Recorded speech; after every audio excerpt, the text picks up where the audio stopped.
Dear students, Krishna Parmar आपको खुश आमदीद कहता हूँ। पिछले वीडियो में हम पढ़े थे सिंधी प्राइमर का दूसरा सबक। आज हम पढ़ेंगे सिंधी प्राइमर का तीसरा सबक। सबक पढ़ने से पहले हम इन तस्वीर को देखेंगे। ये तस्वीर किन चीज़ों की हैं? ये है दीवार। दीवार को सिंधी में भित्ते कहते हैं। भित्ते ये लफ्ज़ दो हरूफ से बनता है। बेते बेते में दो आवाज़ें हैं। बेते बे के नीचे जब ज़ेर आती है तब ये आवाज़ बनती है भे, भेजर भे, और ते के नीचे जब ज़ेर आती है तब ये आवाज़ बनती है तेजर ते, भेते। ये तस्वीर है छत की। छत को सिंधी में छेते कहते हैं। ये लफ्ज़ है छेते। छेते में दो आवाज़ें हैं और दो हरूफ हैं। छे आवाज़ कैसे बनती है? छे के नीचे जब ज़ेर आती है तब ये आवाज़ बनती है छे, छे ज़ेर छे। ते के नीचे ज़ेर आती है तब ये आवाज़ बनती है ते, ते ज़ेर ते।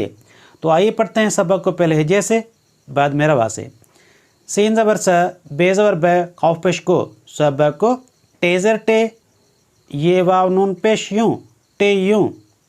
हे ये ज़ेर ही, हमज़ो ज़बर है ही, बेज़र बे, तेज़र ते, बे ते, अलिफ मद्दा है ये है, आ है।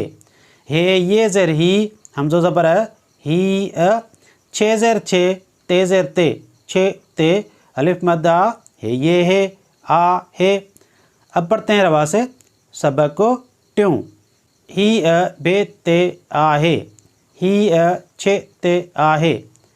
उर्दू में सबक को ट्यों यानी तीसरा सबक।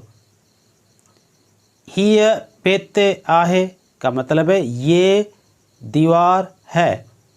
ही छेते आहे का मतलब है ये छत है। आइए सबक की मश्क पढ़ते हैं। इस सबक में जो अल्फाज हम पढ़े हैं वो कौन कौन से हैं? बेते और छेते। बेते में आवाज़ें आती हैं दो, बे ते। छेते में आवाज़ें आती हैं दो, छे ते। तो भेते में दो आवाज़ें और छेते में दो आवाज़ें। अब भेते और छेते में कितने हरूफ आए? तीन। मश्क। भेजर भे काफ सबर का, भे क।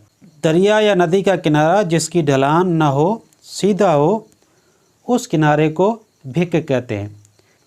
छे ज़ेर छे, काफ सबर का, छे क। छिक का मतलब है खींचना। छे ज़ेर छे, पेदर प, छिप। छिप का मतलब है तोदा। तेज़र ते, रेज़ा बर, तिर। तिर का मतलब है तिल। तो आज हम पुरानी सिंधी प्राइमर का तीसरा सबक पढ़े हैं। अगली वीडियो में पढ़ेंगे चौथा सबक। आज की मेरी ये वीडियो आपको कैसी लगी? अगर अच्छी लगी हो तो लाइक, शेयर और कमेंट ज़रूर कीजिएगा, सब्सक्राइब कीजिएगा। शुक्रिया।